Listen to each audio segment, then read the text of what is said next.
The night was too quiet. There was something unnatural in the air, as if the gods themselves were holding their breath.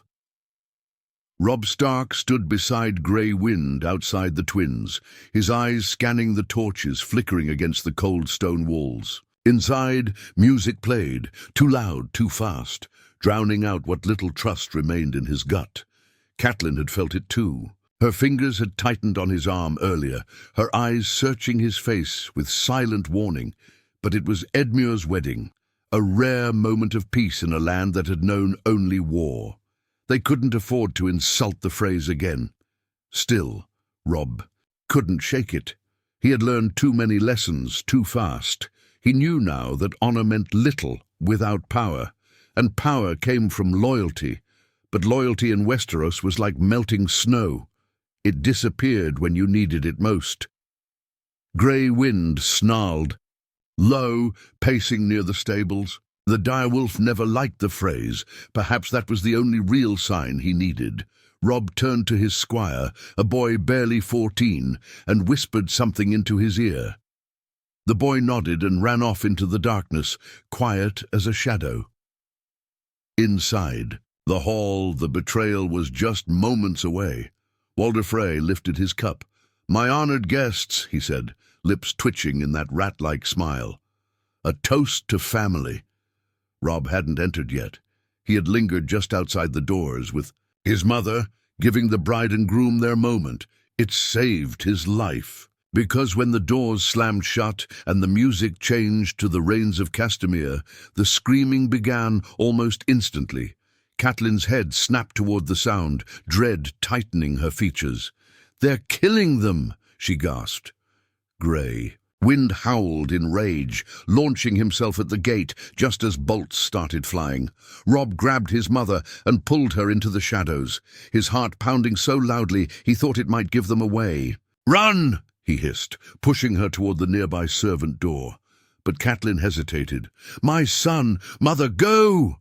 She obeyed, disappearing into the dark.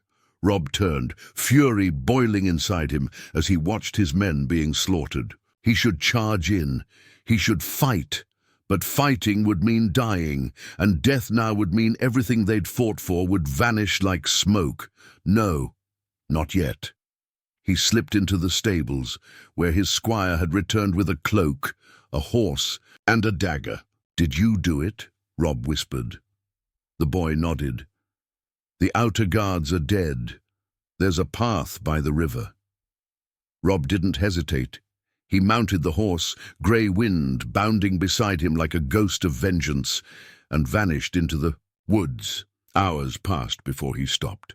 Catelyn was waiting, blood on her hands and tears on her face. "Edmure's dead," she said. "So is almost everyone else." Robb didn't respond. His eyes stared into the distance, his jaw clenched. He wasn't just a king anymore. He was a man who had lost everything. His bannerman, his honor, the respect of the realm. And yet he was alive. That meant something. "We'll say nothing for now," he murmured. "Let them believe I'm dead." Catelyn looked at him sharply. "What do you plan to do?" Robb turned to her, his voice harder than Valyrian steel. "I will bury the Freys, and then I'll come for the Lannisters, not as a boy seeking justice, but as a wolf that learned how to hunt." The Red Wedding hadn't ended the war. It had only made it personal. Word spread like wildfire. The young wolf is dead. From White Harbor to Dawn, from Dragonstone to the Iron Islands, the story was told again and again, how Robb Stark, king in the north, was butchered at a wedding feast by those sworn to protect guest right. How his direwolf was slaughtered, his mother's throat slit, and the northern banners soaked in betrayal. But not all of it was true. In the shadows of the Neck, hidden among trees and loyal marshfolk, Robb Stark remained alive. Cold, silent, seething. The Crannogman had taken him in, following the old pacts with House Stark. It was Howland Reed, himself, loyal to Eddard and no friend of the Freys, who offered Robb shelter in Greywater Watch. The floating castle never stayed in one place for long, making it the perfect hiding spot for a king who no longer wore a crown. "How many know?" Robb asked, seated in a damp wooden hall lit only by lanterns. "Few," Howland replied. "Just enough to keep your truth alive when the time is right." Catelyn sat in the corner, changed. Her grief carved new lines into her face. She spoke less now. But when she did, her words cut deeper than swords. "You can't fight them. With honor," she said one night. "You tried that. It got your bannerman killed, your wife, your child." Her voice broke, and for a long time Robb said nothing. The mention of Talisa and their unborn son was a knife twisted into his ribs.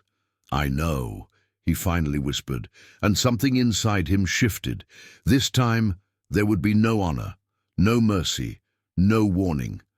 Over the following weeks, ravens flew.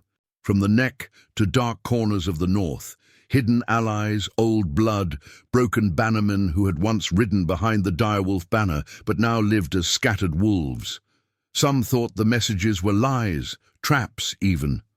But a few came anyway.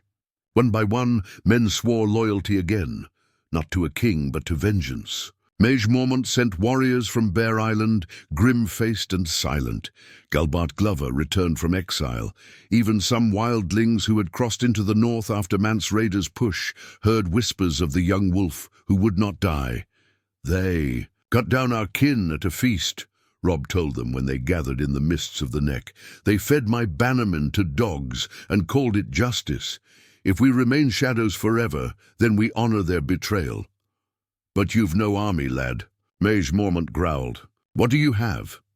Robb looked at them with eyes colder than winter. "I have your loyalty, I have the truth, and I have something the Lannisters fear more than any blade." He held up a tattered map. On it were drawn routes, names, and camps. "I have chaos." They would not march in force, not yet. That was the old Robb. This time they would strike like wolves in the night, cutting off Frey supply lines, burning caravans, killing soldiers in their sleep. Let them think. It's ghosts. Let them believe it's Northmen gone mad.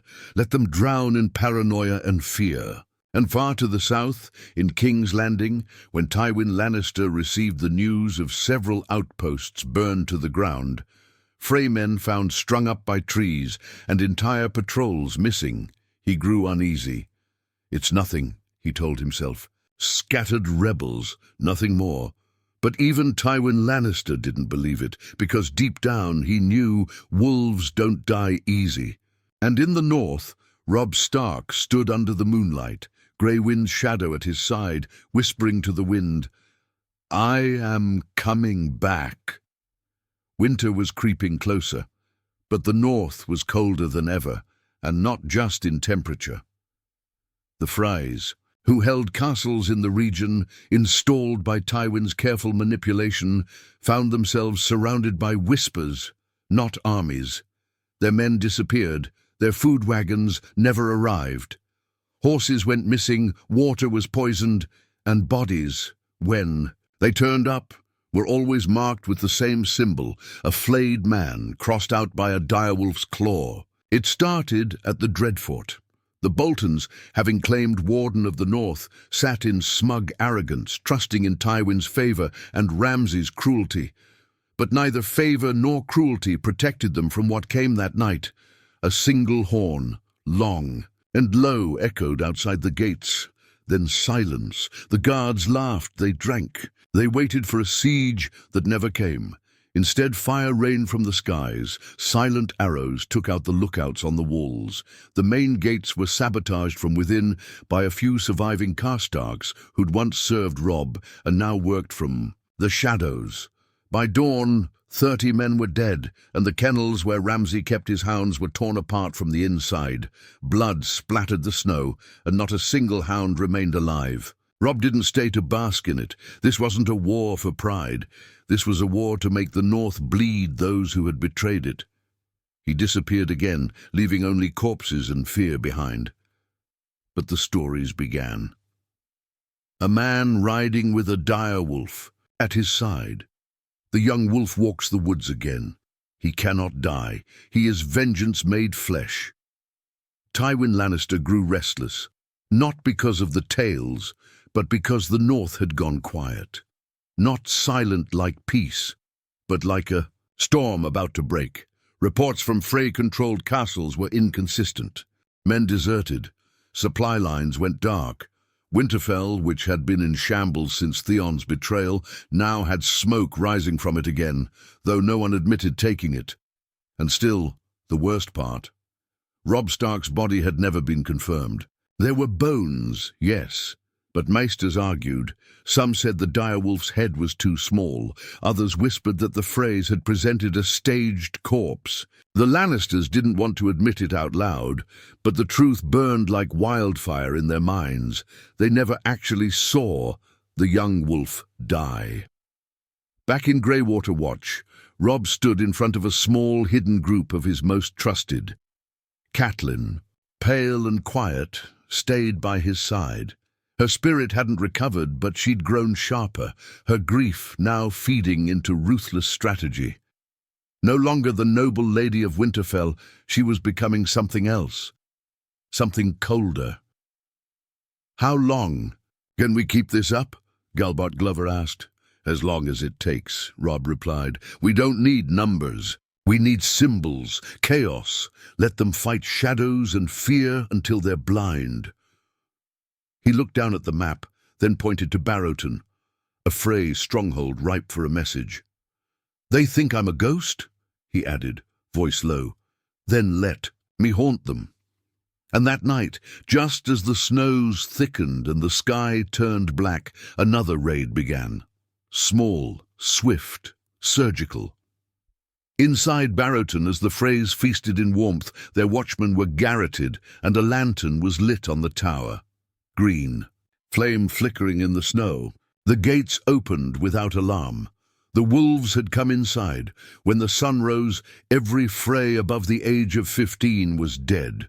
The children were spared, sent back with a message carved into a shield. The North remembers.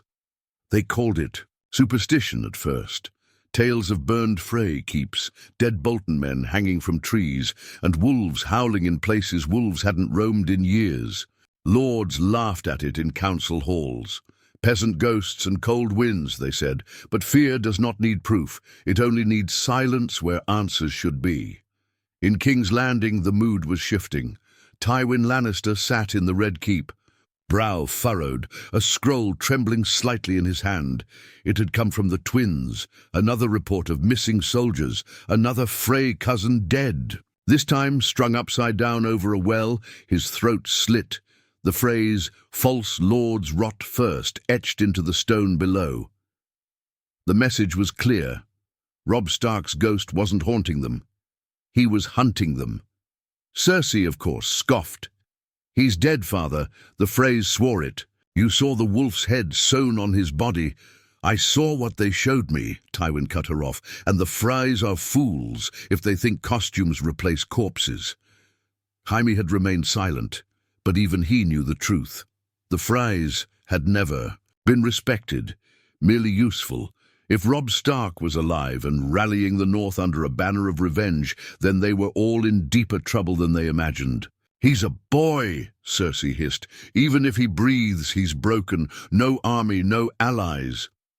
Tywin's stare was cold. Boys become wolves when they lose everything. And it wasn't just the North. Across the sea, in Meereen, Daenerys, Targaryen sat upon a marble bench, letting the heat of the midday sun warm her as a raven landed, an unusual event in Essos, where such birds were rarely used. It carried no seal, just a sigil, a direwolf sketched in rough ink, blood staining the parchment's edges. "Robb Stark?" Jorah asked, reading it aloud. "He died," Ser Barristan said with certainty. "Did he?" Daenerys whispered. She didn't trust everything she heard from Westeros, but the thought lingered.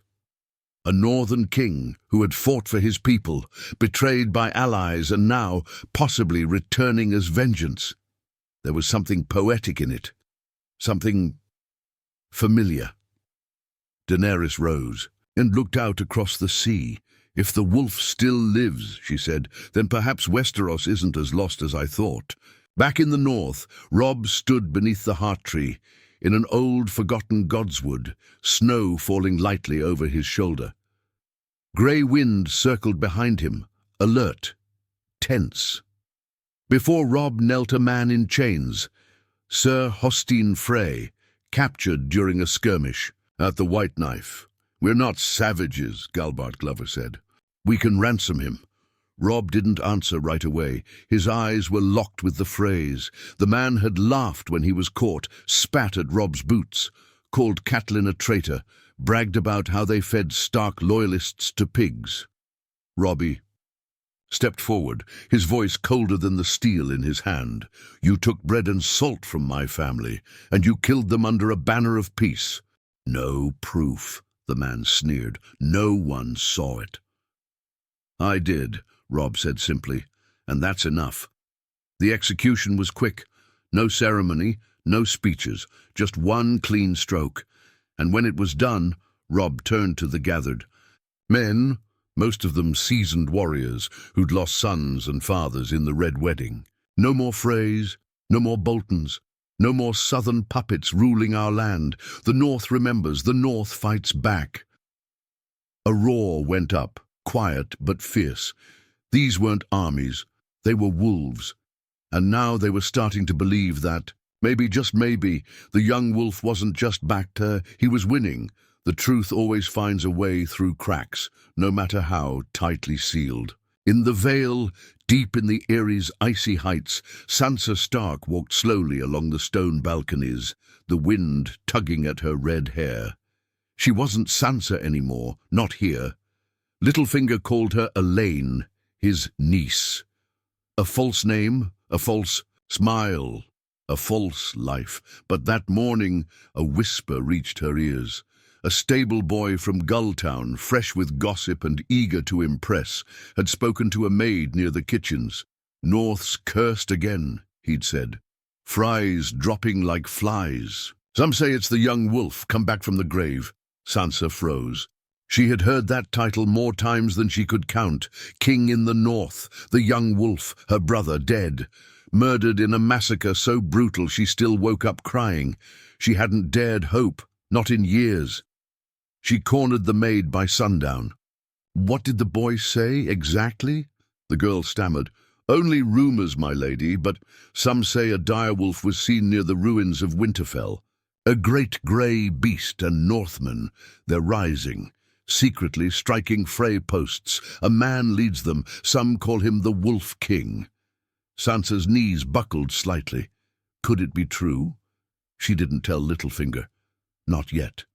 Far away, in the woods near Last Hearth, Robb sat by a fire, sharpening his sword, while Mage Mormont argued with Galbart Glover over their next move. "We can take the Umbers back. They're barely loyal to the Boltons," Mage growled.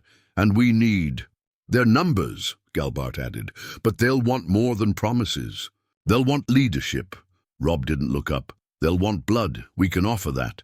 But that night, when the others slept, Robb walked alone into the trees. Catelyn followed, quiet and watchful. "You're changing," she said, finally. "War changes everyone." "No, Robb, it's not just war. I see it in your eyes. You don't sleep, you don't smile, you talk of strategy more than peace. I barely recognize you." He turned slowly, the firelight from camp flickering. In his eyes, "They killed my child," he said, voice hollow. "They stabbed her in the belly to send a message. They cut your throat while smiling. I'll never forget how you screamed." Catelyn closed her eyes, her face pale. "I don't want to forget," he said softly. "Because forgetting makes it easier to forgive. And I'm not here to forgive." She walked to him, touched his arm. "But you can't burn the world, Robb. You're not just a son anymore. You're what's left of the North's soul." A moment passed between them, cold, silent. Then a rider burst into camp. "My lord!" he cried. "Scouts spotted movement near the rills. Bannerless men. They claim to bring a message from House Umber." Mage Mormont grunted. "It's time." They rode out at dawn. But when they reached the forest clearing near the rills, what they found was something else entirely. 5 figures cloaked in brown, hands unarmed. One stepped forward, face hidden. "I bring word from Deepwood Motte," the figure said. "And a question." Robb narrowed his eyes. "Ask it." The hood was pulled back. The man beneath it was no northerner. He was Dornish. "I was sent by Prince Oberyn Martell," he said, smiling. "He wants to know if the young wolf truly lives, and whether he'd like to help destroy the Lannisters from 2 sides. Robb stared.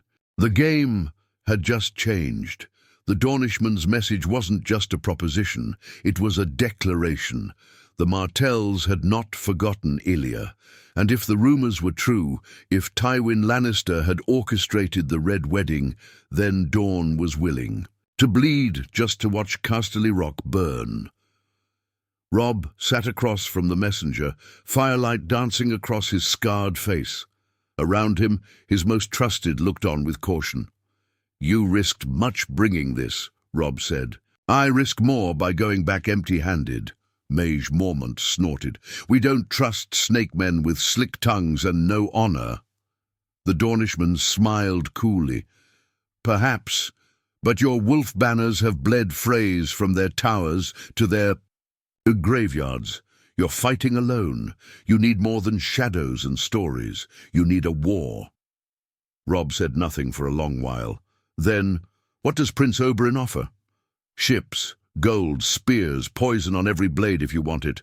But only if you strike south when the time comes, not just for revenge, but to dismantle the Lannisters, root and stem." Robb nodded slowly, then turned to Galbart Glover. "Send a raven," he said. "Tell Deepwood Motte to prepare. If Dorne is willing to bleed, we'll bleed with them." The alliance was risky, desperate even. But that was the game now. The enemy had played dirty. Robb was ready to outmatch them. But betrayal never sleeps. That night in the woods beyond the fire's edge, Catelyn stood with a man she hadn't seen in over a year. "Rose didn't send me," he said, removing the hood. It was Rickard Karstark's last surviving son. "You betrayed my father," she hissed. "I betrayed a fool who spared a Lannister boy," he spat. "But I didn't come for forgiveness." She narrowed her eyes. "Then why?" "Because the Freys are dead men walking, and the Boltons grow weaker. But Robb, he's more dangerous now than he ever was. That makes him a target for everyone." Catelyn's breath caught. "Word is spreading," the man continued. "Some say he's mad, that he executes prisoners without trial, that he doesn't sleep, that he doesn't care about ruling, just killing." "Lies," she snapped. "Maybe, maybe not. But if you don't ground him soon, Cat, he won't survive long enough to wear any crown." Before she could respond, he was gone into the trees, a ghost of the Old North. The next day news arrived. White Harbor had revolted.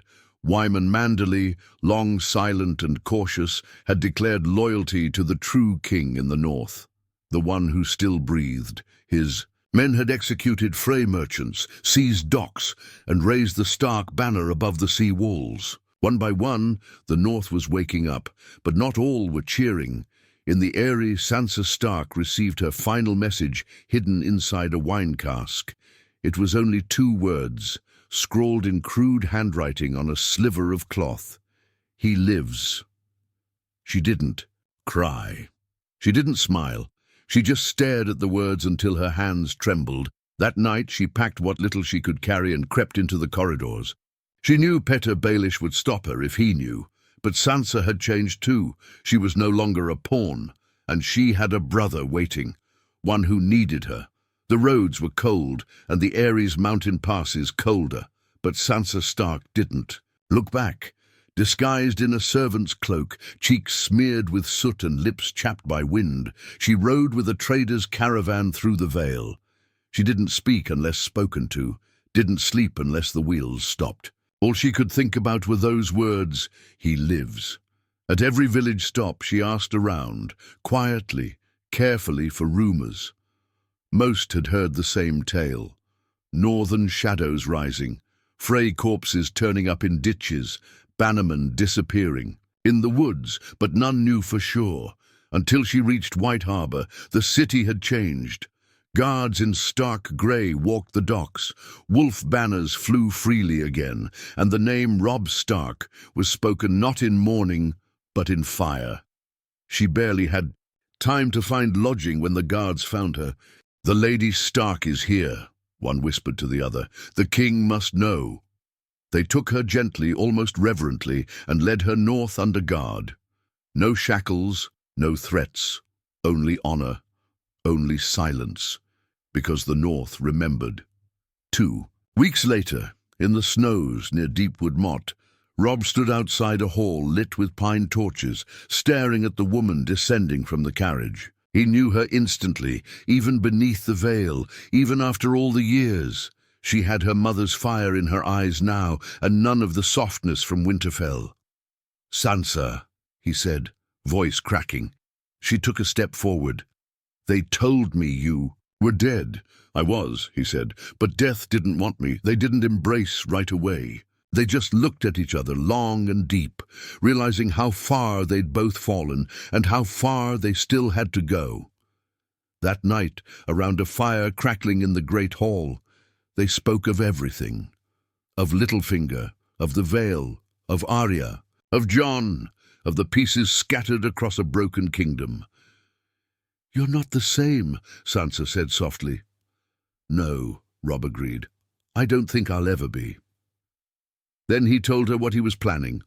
A final march south, timed with a Dornish. Assault, not to claim a throne, not yet, but to end Tywin. To send the Lannisters a message they'd never forget. "I'm not trying to rule Westeros," he said. "I'm trying to break its chains." Sansa just nodded. "You might not want a crown," she said, "but the North may still put one on your head anyway." But as they planned, someone else was already setting the fire beneath their feet. At the same time, in Sunspear, Oberyn Martell read a raven with tight lips. "Delay your strike." It had come from Robb's camp, but it wasn't sealed with his sigil. Something was off. A day later, another raven came, this one sealed with the direwolf and signed by Robb's hand. "Strike on the full moon. Don't—" "Wait." Oberyn's face darkened. "Someone is playing both sides," he muttered. He gave the order anyway, but back in the north, Robb received no reply. He stood with Catelyn, staring at an empty perch. "They should have answered," he said. "They always answer." That night, the camp was attacked. Not by Freys, not by Bolton's, but by their own. Karstark men, cloaked and masked, opened the gates, poisoned the water barrels, and tried to slit Robb's throat in his sleep. It failed, but barely.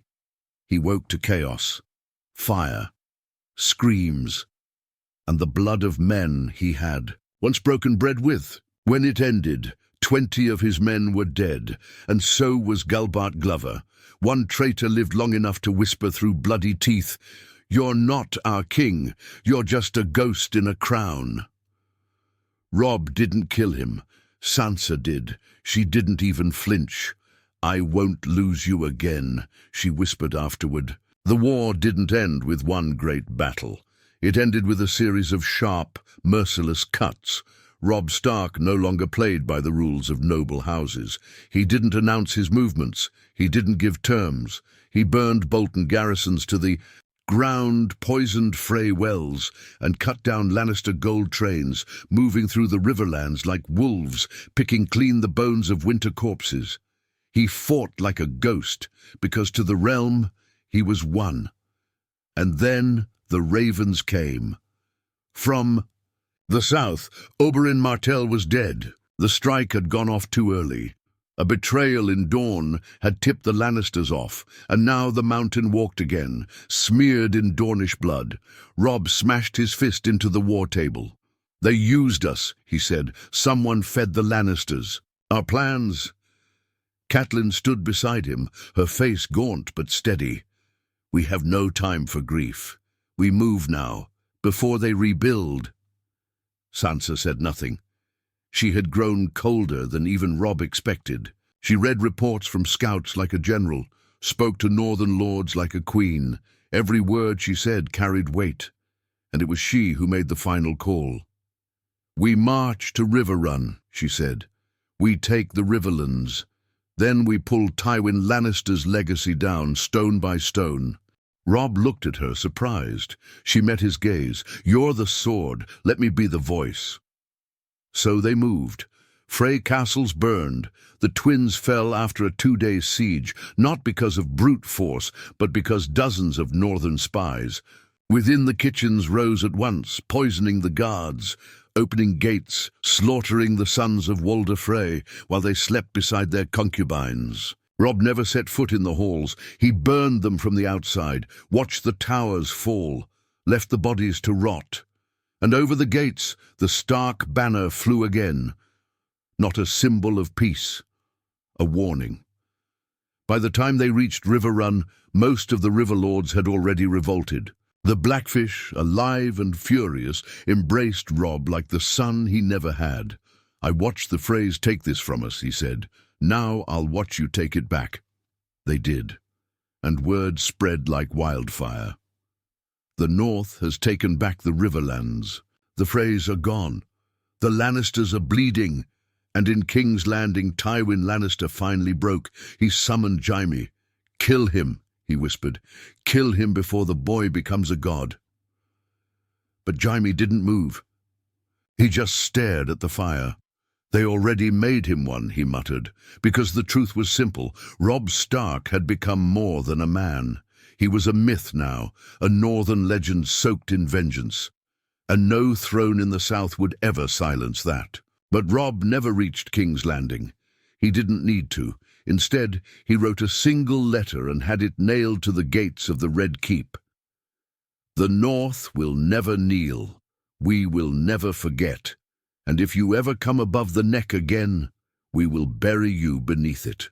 Assigned not as King Robb, but as Robb Stark, son of Winterfell, Sword of the North, breaker of betrayals. He never crowned himself again.